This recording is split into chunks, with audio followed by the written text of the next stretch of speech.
కావలి బొల్లారంలో 56 లక్షలకే gated కమ్యూనిటీలో 2 BHK flat. Just call. నమస్తే, welcome to మనం టీవీ. కొరియోగ్రాఫర్ జానీ మాస్టర్ 14 రోజుల రిమాండ్కి వెళ్ళాడు. మ్యాజిస్ట్రేట్ ముందు హాజరుపరిచిన తర్వాత ఆ రిమాండ్ రిపోర్ట్లో కూడా కొన్ని కీలకమైన విషయాలు పోలీసులు అందులో వెల్లడించారు. సో చాలా క్లియర్గా బాధితురాలు ఏవైతే ఎఫ్ఐఆర్లో పొందుపరిచిన విషయాలు ఉన్నాయో వాటినే ఇందులో కూడా కనిపిస్తున్న పరిస్థితి చూస్తున్నాం. పోలీసులు కూడా చాలా స్పష్టంగా కొంత నిర్ధారణకు వచ్చిన తర్వాత రిమాండ్ రిపోర్ట్లో ఈ విషయాలని పేర్కొన్నాడు. ఇదంతా జరిగింది నిజమే, జానీ మాస్టర్ కూడా తన తప్పును అంగీకరించాడన్నట్టుగా రిమాండ్ రిపోర్ట్లో విషయాలు పేర్కొన్నారు. అసలు ఈ రిమాండ్ రిపోర్ట్లో పోలీసులు ఏం చెప్పారో ఒకసారి కొన్ని కీలకమైనటువంటి పాయింట్స్ ఇక్కడ మీకు చదివి వినిపిస్తాను. He continued harassing her during subsequent shoots, often demanding sexual favors in the shooting vanity van. So తరచుగా ఇక్కడ మనకు కనిపిస్తుంది షూటింగ్ వ్యానిటీ వ్యాన్లోకి తీసుకెళ్లి అత్యాచారానికి పాల్పడ్డాడు, షూటింగ్ చేస్తున్న సందర్భాల్లో అత్యాచారానికి పాల్పడ్డాడని చెప్పి ఎఫ్ఐఆర్లో కంప్లైంట్ ఇచ్చేటప్పుడే బాధితురాలు చెప్పింది. ఇప్పుడు అదే విషయాల్ని నిర్ధారించుకొని పోలీసులు కూడా ఇక్కడ ఇందులో ప్రకటించిన పరిస్థితుంది. Where he would physical and verbal abuse, తిట్టడం, కొట్టడం, అత్యాచారానికి పాల్పడటం కొన్ని సంవత్సరాలుగా జరుగుతున్నట్టుగా ఇందులో చెప్తా ఉన్నారు. Jani master assaulted her by grabbing her hair and smashing her head against a mirror in a vanity van. మనకి ఆ కంప్లైంట్ కాపీలో కూడా వ్యానిటీ వ్యాన్లో తన కోరిక తీర్చడానికి అంగీకరించలేదని చెప్పి జుట్టు పట్టుకొని ఆ వ్యాన్లో ఉన్న అద్దానికి ఇట్లా జుట్టు పట్టుకున్న తల అద్దానికి బాధేయడని చెప్పి కూడా ఆ కంప్లైంట్లో పేర్కొన్న విషయాన్ని రిమాండ్ రిపోర్ట్లో కూడా పోలీసులు ఇక్కడ వెల్లడించిన పరిస్థితి కనిపిస్తుంది. కాబట్టి దీన్ని కూడా జానీ మాస్టర్ అంగీకరించాడన్నట్టుగా మనం భావించాల్సినటువంటి పరిస్థితి ఉంది. Jani master's wife allegedly slapped her multiple times. 2 సార్లు చెంపదెబ్బలు కొట్టింది ఆయేషా, జానీ మాస్టర్ భార్య, బాధితురాలని చెప్పి అక్కడ ఎఫ్ఐఆర్లో ఉంది. సేమ్ అదే విషయాన్ని నిర్ధారించుకున్న తర్వాత పోలీసులు రిమాండ్ రిపోర్ట్లో పెట్టినట్టుగా ఇక్కడ మనం అర్థం చేసుకోవాలి. సో క్లియర్గా ఏదైతే ఆ కాపీలో ఉన్న విషయాలే మళ్ళీ రిమాండ్ రిపోర్ట్లో చాలా స్పష్టంగా పోలీసులు వెల్లడించిన పరిస్థితుంది. ఇక్కడ మనం చూస్తున్నాము 15/12/2019 అంటే 2019 December 15న went to Hyderabad for shooting a song Ala Vaikuntapuram movie. Meantime, she spoke to Johnny Master first time. On the day, she did not attend for any rehearsals. On the same day, she received a phone call from Johnny Master manager. She didn't remember the manager name. He informed the victim to be ready to go to Mumbai on 10th January 2020 along with Johnny Master and his 2 male assistants. On 10th January 2020, the victim along with Johnny Master and his 2 male assistants, Rahul and Moin, went to Mumbai. On that day, Johnny Master handed over his Aadhaar card and some documents too. అంటే క్లియర్గా ఇక్కడ మనకి ఏం కనిపిస్తుందంటే 10వ తారీఖున జనవరి 10, 2020 ఆ రోజున ముంబైకి వెళ్ళారంట. తన టీంలో జాయిన్ చేసుకున్న తర్వాత ముంబై వెళ్ళాలి మనం ఒక షూట్కి అని చెప్పి పిలిచారు. ఆ ముంబై పిలిచేటప్పుడు హోటల్లో దిగినప్పుడు ఆధార్ కార్డు ఇంకా డాక్యుమెంట్స్ అడిగారంట. ఆ డాక్యుమెంట్స్ కూడా ఇచ్చింది. సో జానీ మాస్టరు ఇంకొక 2 మేల్ అసిస్టెంట్లు ఈమె అందరూ కలిసి ముంబై వెళ్ళారు. హోటల్ దగ్గరికి వెళ్ళినప్పుడు ఆధార్ కార్డు డాక్యుమెంట్స్ తీసుకున్నాడు Jani master. On the same day at night around 11 to 12 o'clock 11 నుంచి 12 గంటల మధ్య ఫోన్ చేశాడు Jani master to come his room along with his Aadhaar card and documents. ఆ డాక్యుమెంట్స్ ఏవైతే తీసుకున్నామో అవి తీసుకోవటానికి ఇక్కడ Jani master to come his room. On the same day at night around 11 to 12 o'clock received a phone call from Jani master to come his room along with his Aadhaar card and documents.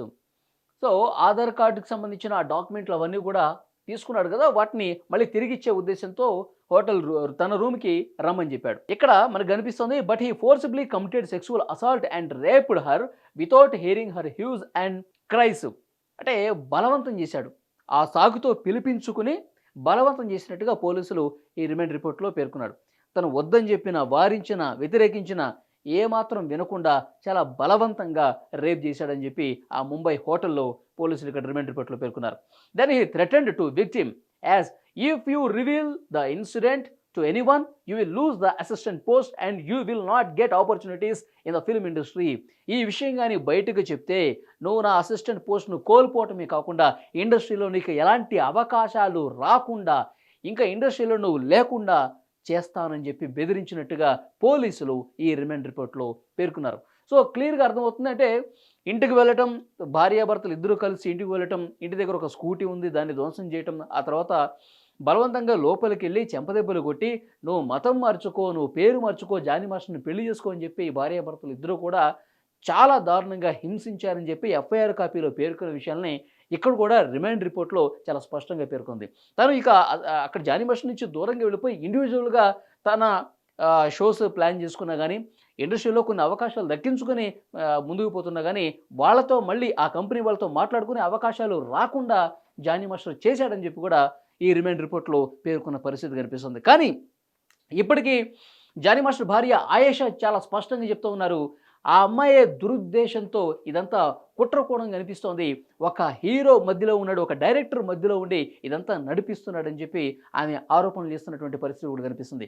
ఒకవైపు ఆయేషా నిజంగా Johnny master ఈ విధంగా చేసి ఉంటే నేను ఇన్ని రోజులు ఎలా కాపురం చేస్తాను, నేను ఇన్ని రోజులు ఏ విధంగా ఉంటాను, ఇది కేవలం జానీ మాస్టర్ మీద కుట్ర చేసి మరి ఆయన ఇరికించాలన్న ఉద్దేశంతో కొంతమంది పెద్దలు కలిసి చేస్తున్నటువంటి నాటకంగా ఆయేషా చెప్తా ఉన్నారు.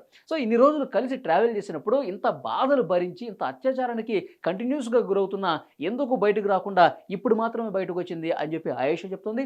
దాంతోపాటు కొన్ని రోజుల క్రితమే యథారాజా తథా ప్రజ అని చెప్పి తను హీరోయిన్గా ఇక్కడ అవకాశం కల్పించుతూ కూడా జానీ మాస్టర్ అని చెప్తున్నారు. హీరోయిన్గా అవకాశం రావడానికి కారణం జానీ మాస్టర్ అని చెప్తున్నాడు. ఇక్కడ హైదరాబాదులో ఈ ఇండస్ట్రీకి సంబంధించిన ఆ కార్డు రాకపోతే ముంబై నుంచి కార్డు ఇప్పించాడు జానీ మాస్టర్ అని చెప్పి, ఆ కార్డు ఇప్పించింది కూడా ఆయనే అని చెప్పి ఆయేషా చెప్తోంది. కానీ ఇంత ఫేవర్ చేసినా ఇప్పుడు ఎందుకు ఇంత దారుణంగా అమ్మాయి మారిపోయింది, ఇంత దారుణమైనటువంటి కేసు ఎందుకు పెట్టింది, ఈ విషయాల మీద లోతుగా చర్చ జరగాలి. ఆయేషా ఒకటే డిమాండ్ వినిపిస్తూ ఉన్నారు. దీని వెనకాల ఉన్న పెద్దల్ని బయటకు రావాల్సిన అవసరం కనిపిస్తుంది. వాళ్ళ జానీ మాస్టర్ బలి చేసింది ఈ అమ్మాయి. ఆ తర్వాత ఎవరైతే పెద్దలు ప్రోద్బలంతో కేసు పెట్టిందో వాళ్ళ మీద కూడా ఈమె టార్గెట్ చేసే అవకాశం ఉంటుందని చెప్పి చెప్తూ ఉన్నారు. కానీ పోలీసులు చేస్తున్నటువంటి ఇన్వెస్టిగేషన్ ఒకలాగా ఉంది, భార్య ఆయేషా చెప్తుంది మరొకలాగా ఉంది. ఇండస్ట్రీ పెద్దలు కూడా ఒక్కొక్కరుగా రియాక్ట్ అవుతూ ఉన్నారు. ఈ అమ్మాయి ఇవాళ ఈ జానీ మాస్టర్ మీద కేసు పెట్టినట్టే మరి రేపు ఇంకొక అమ్మాయి ఇంకొకళ్ళ మీద కేసు పెట్టదని గ్యారంటీ ఏంటి? ఏదన్నా ఇబ్బంది కలిగితే వెంటనే రియాక్ట్ అయ్యి వెంటనే ఇండస్ట్రీకి కంప్లైంట్ ఇచ్చి చాలా ప్యానల్స్ ఉన్నాయి. లైంగిక వేధింపుల పరిష్కార ప్యానల్ అని ఆల్రెడీ ఉంది. గత కొన్నాళ్ళుగా అది యాక్టివ్గా ఉంది. దానికి కంప్లైంట్ ఇచ్చి వెంటనే గంటల వ్యవధిలోనో రోజుల వ్యవధిలోనో పరిష్కారం చూపించే పరిస్థితి ఉంది. కానీ అప్పుడు ఎలాంటి కంప్లైంట్ చేయకుండా ఇన్ని సంవత్సరాల తర్వాత ఇప్పుడు కంప్లైంట్ ఇచ్చి, అంటే దీని వెనకాల ఏముంది, ఎవరున్నారు, రాజకీయపరమైన కోణాలు ఉన్నాయా, ఇండస్ట్రీని తక్కువ చేయాలన్నటువంటి కుట్ర ఉందా, ఇవన్నీ కూడా ఇండస్ట్రీ కొంతమంది పెద్దలు వ్యక్తం చేస్తున్న పరిస్థితి కనిపిస్తుంది. ఏదేమైనప్పటికీ రెండు వర్షన్స్ కొంచెం డిఫరెంట్గా కనిపిస్తున్నాయి. జానీ మాస్టర్ తప్పును అంగీకరించాడని ఒకవైపు చెప్తా ఉన్నారు పోలీసులు, రిమాండ్ రిపోర్ట్లో కూడా ఆ విషయాలే ప్రకటించారు. మరోవైపు భార్య మాత్రం ఒక కుట్ర కోణం తెర మీదకి తీసుకొస్తూ ఉన్నారు. ఆమె ఎదిగినంత కాలం జానీ మాస్టరు ఆయనకి చాలా బాగా కనిపించాడు. ఇప్పుడు తను ఇండివిజువల్గా వెళ్ళిపోయి తను షోస్ ప్లాన్ చేసుకుంటుంది, కంపెనీలతో డైరెక్ట్గా మాట్లాడుకొని తన కెరీర్ని బిల్డ్ చేసుకుంటూ జానీ మాస్టర్ లేకపోతే నా కెరీర్ ఇంకా ఉజ్వలంగా ఉంటుందని భావించి ఒక దురుద్దేశంతో జానీ మాస్టర్ని ఇరికించారు, దీనికి కొంతమంది పెద్దలు సాయం చేశారని చెప్పి చెప్తున్న దాంట్లో ఎంతవరకు వాస్తవం ఉందని కూడా రియల్గా ఇన్వెస్టిగేషన్లోనే తెలిసే అవకాశం కనిపిస్తుంది. సో ఈ రిమాండ్ రిపోర్ట్ని చూస్తే 100% జానీ మాస్టర్ తప్పు చేసినట్టుగా కనిపిస్తూ ఉంది.